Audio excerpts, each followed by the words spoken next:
Қайырлы күн, пайдалы кеңестер арнасының оқырмандары. Бүгін мен сіздерге қант диабетінің белгілері, сахар және оның емі жайлы айтатын боламын. Видеоны мұқият тыңдап достарыңызбен бөлісе отырыңыз, оларды біліп жүрсін.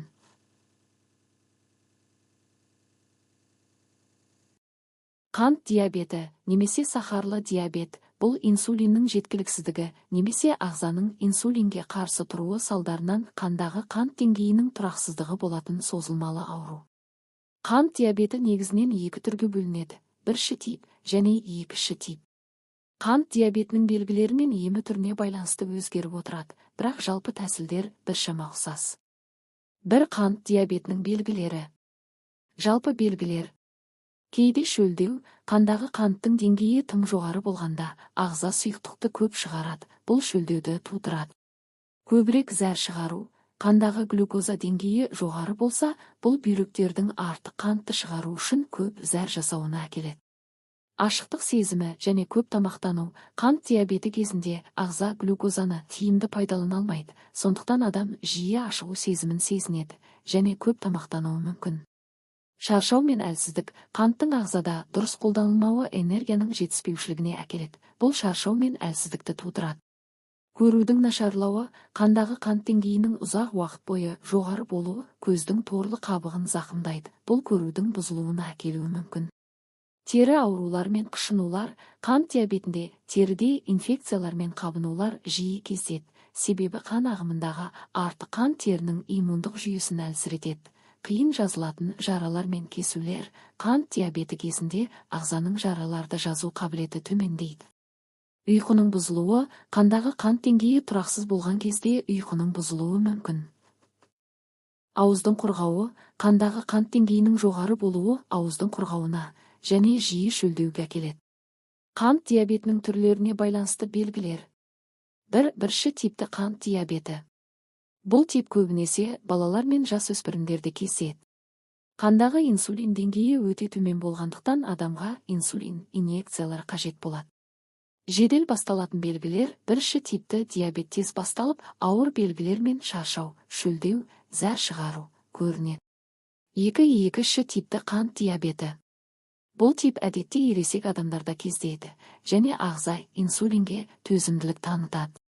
Бұл тип баяу дамиды және көп жағдайда симптомдар бастапқы кезеңде байқалмайды. Қатты шаршау, артық салмақ, жиі шөлдеу сияқты белгілер байқалуы мүмкін. Екінші типті диабет көбінесе дұрыс тамақтанбау, физикалық белсенділіктің аздығы және артық салмақтың болуы сияқты өмір салты факторлармен байланысты. Қант диабетінің асқынулары.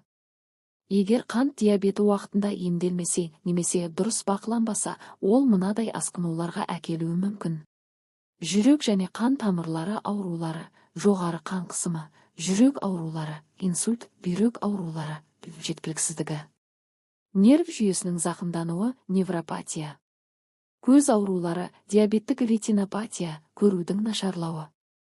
Тері инфекциялар мен жаралар. Қант диабетінің емі.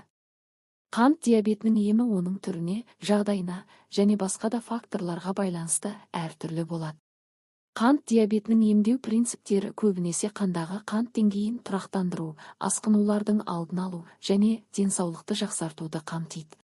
Бірінші типті диабетті емдеу. Инсулин терапиясы. Бірінші типті диабетте ағза инсулинді жеткілікті мөлшерде шығармайды, сондықтан инсулин инъекциялар қажет.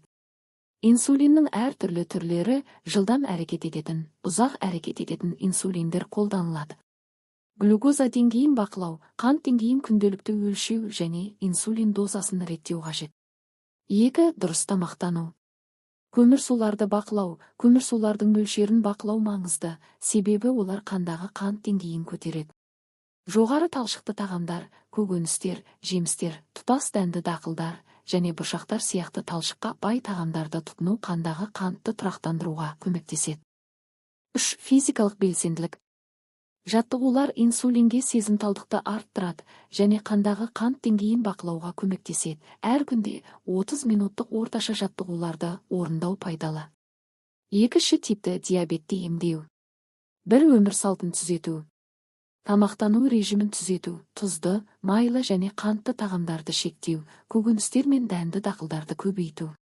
Қалыпты салмақты сақтау, артық салмақ екінші типті диабетке әкелетін негізгі факторлардың бірі болғандықтан салмақты қалыпқа келтіру қажет. Физикалық белсенділікті арттыру, жаяу жүру, жүзу, жүгіру сияқты физикалық белсенділік қандағы қант деңгейін тұрақтандыруға көмектеседі. 2. Медикаментозды ем. Қант диабетіне қарсы дәрілер екінші типті диабетті емдеу үшін әртүрлі дәрілер, мысалы, метформин тағайындалады. Олар ағзаның инсулинге сезімталдығын арттырады, немесе глюкозаның өндірісін азайтады. Инсулин терапиясы. Кейде екінші типті диабеттің соңғы кезеңдерінде инсулин терапиясы қажет болуы мүмкін. 3. Қандағы қант деңгейін бақылау. Қант деңгейін күнделікті өлшеп дәрігердің нұсқауларына сәйкес реттеу қажет. Алдын алу шаралары. Дұрыс тамақтану. Қант диабетінің алдын алу үшін дұрыс тамақтану маңызды.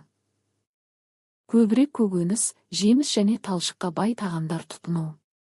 Физикалық белсенділік, күнделікті жаттығулар қандағы қант деңгейін тұрақтандырып, диабет қаупін төмендетеді. Қалыпты салмақты сақтау, артық салмақ диабет қаупін арттырады, сондықтан салмақты бақылау маңызды.